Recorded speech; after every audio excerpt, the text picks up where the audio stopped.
Assalamualaikum my dear students. I am your favorite beautiful and best English tutor and YouTuber Syeda Rabia Batool. Hope you all are doing well. तो जैसा कि आज हम study करेंगे human rights को.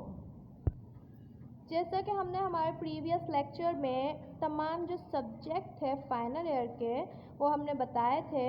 सो आज हम सबसे पहला सब्जेक्ट स्टार्ट करेंगे और इंशाल्लाह इसको इसके इख्तिताम पर पहुंचाकर ही हम सुकून से बैठेंगे.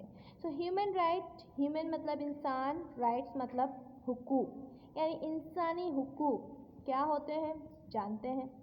Human rights are the basic rights and freedom that are entitled to every person in the world from birth until death.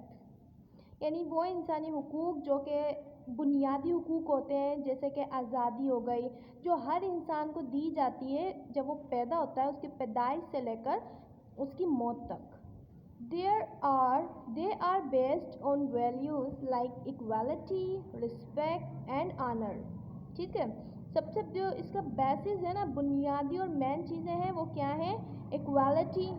जब इंसान है, हम दुनिया में रहते हैं तो हमारे अंदर इक्वालिटी, सबसे हमारा जो पहला राइट है इंसानों का वो है इक्वालिटी. फिर हमारा रिस्पेक्ट है और फिर ऑनर है. The UN is an organisation founded to promote and protect human rights worldwide. इसको हम और इस वाले कॉन्सेप्ट को आगे जाकर समझेंगे. They can never be taken away. जो इंसानी हुकूक होते हैं, ह्यूमन राइट्स होते हैं, वो कभी भी इंसानों से नहीं छीने जा सकते, नहीं लिए जा सकते. Although they can some time be restricted. For example if a person breaks the law और नेशनल सिक्योरिटी, यानी अगर किसी इंसान ने कानून को तोड़ा है या फिर कोई यानी गलत काम किया है, तब जो है ये राइट्स उससे लिए जा सकते हैं, वरना एवं ही उससे ये राइट्स नहीं लिए जा सकते. अच्छा, the basic human rights are right to life. Basic कौन से हैं, यानी जीने का हक, वो तो सबको ही होता है. डिग्निटी, उसकी यानी रिस्पेक्ट की जाए, इज्जत दी जाए. Fairness, equality, respect and independence. These are basic rights. In 1948, this idea was emerged. We all are born in same rights and freedom. अच्छा, 1948 में यह आइडिया जो है ना बहुत तेज़ी से फैला था कि हम सब जो है ना वो पैदा हुए हैं अपने तमाम राइट्स लेकर और आज़ादी लेकर, और हम सबकी आज़ादी और राइट्स एक जैसे हैं. ये नहीं कि अगर मैं पाकिस्तान की हूँ तो मेरे राइट्स जो है, या फिर मैं कैदी बन के पैदा हुई हूँ, या मेरे राइट्स कम हो सकते हैं या ज़्यादा हो सकते हैं. जी नहीं, सबके राइट्स और फ्रीडम एक जैसे हैं.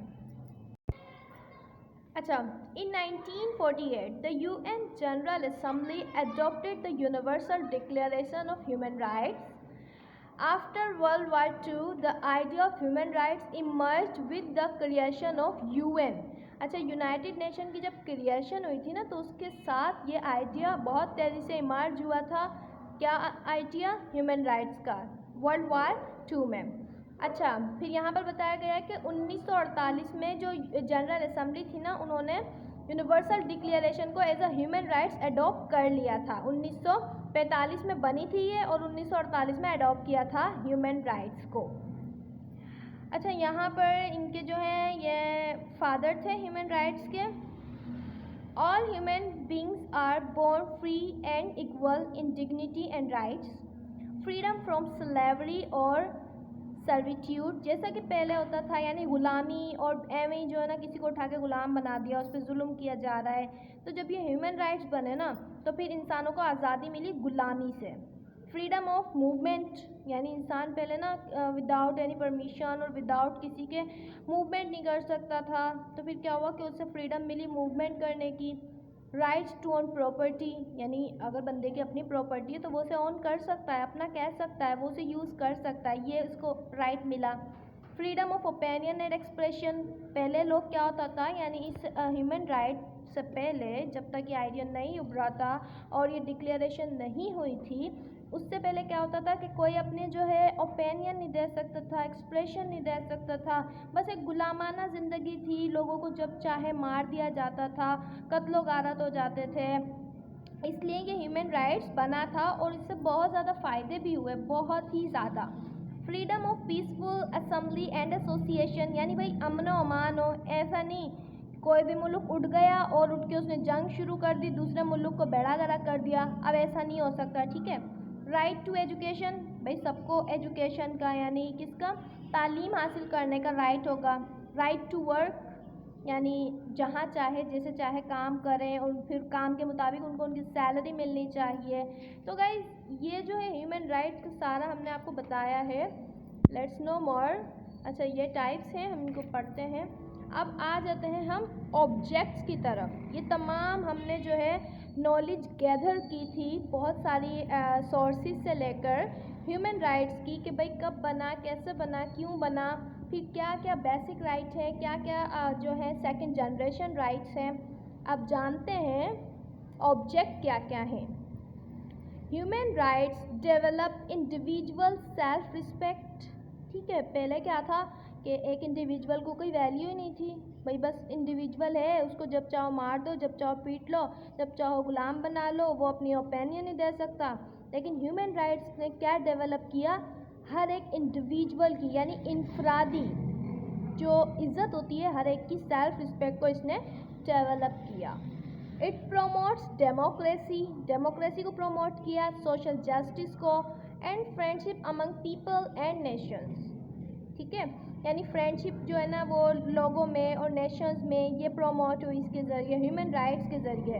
क्योंकि पहले क्या था कि भाई ह्यूमन राइट्स नहीं था, इंसानी हुकूक का हमें नहीं पता था, तो दूसरी नेशंस अटैक कर देती थी, दूसरी नेशंस जो है जुल्म सितम करती थी, तो उससे क्या होता था कि मुल्क में बल्कि पूरी दुनिया में डिसऑर्डर इंतशार रहता था। अब जब से ये ह्यूमन राइट्स बना है, ये डिक्लेरेशन अडॉप्ट किया है इस आइडिया को, तब से बहुत फ़र्क पड़ गया है। सोर्सेज क्या क्या हैं, sources of human rights, universal declaration of human rights, international treaties and convents, international customs, यानी किस तरह ये जो है वजूद में आया, किस तरह बना इसको, जुडिशियल डिसीजन, ऑफिशियल डॉक्यूमेंट।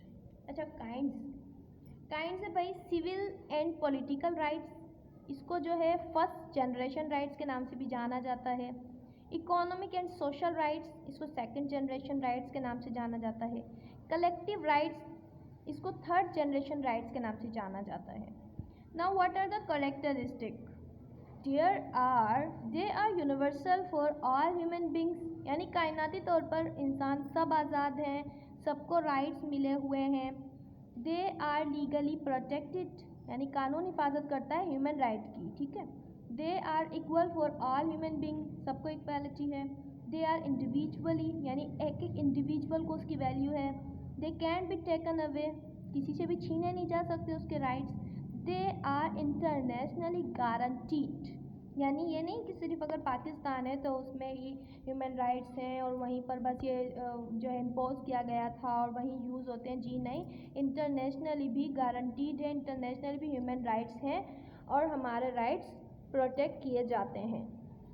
अब चलते हैं जो इसकी काइंड्स हैं, इनको थोड़ा सा हम डिटेल में पढ़ लेते हैं। Civil and political rights.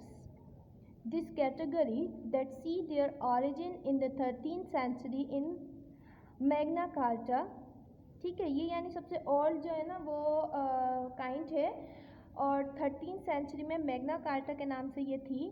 अब इसको यानी इसलिए नाम कहा जाता है सिविल एंड पॉलिटिकल राइट, पहले मैग्ना कार्टा कहा जाता था। तो राइट टू लाइफ, इसके बेसिक क्या होते हैं, एग्जाम्पल कि भाई जीने का हक हो, आज़ादी हो, प्राइवेसी हो, फ्रीडम हो और इनह्यूमन ट्रीटमेंट्स, यानी अगर इंसानों के साथ जुल्म ज़्यादती ना की जाए। इकोनॉमिक एंड सोशल दूसरी किस्म है, refer to economic and social rights which are considered to have been originated in the Russian Revolution of 1917, ये 1917 में हुई थी। और इसमें क्या कि इकोनॉमिकली और सोशली इंसानों को उनके राइट्स देने चाहिए। इसके एग्जाम्पल क्या था, जैसे भाई कहते हैं ना वो घर कपड़ा मकान, फूड क्लॉथ्स हाउस, ठीक है, खाना पीना और कपड़े वपड़े, ये इंसान के जो है ना राइट्स हैं। An adequate standard of living and freedom from hunger, ये सेकंड टाइप है। और सेकंड टाइप में इकोनॉमिक्स और इसका हमने सोशल का बताया। फिर जो इसके एग्जाम्पल है मेन वो है रोटी, कपड़ा और मकान, और इंसान को यानी जीने का हक है, उसको अच्छी तरीके से जीने का हक है, standard of living and freedom from hunger.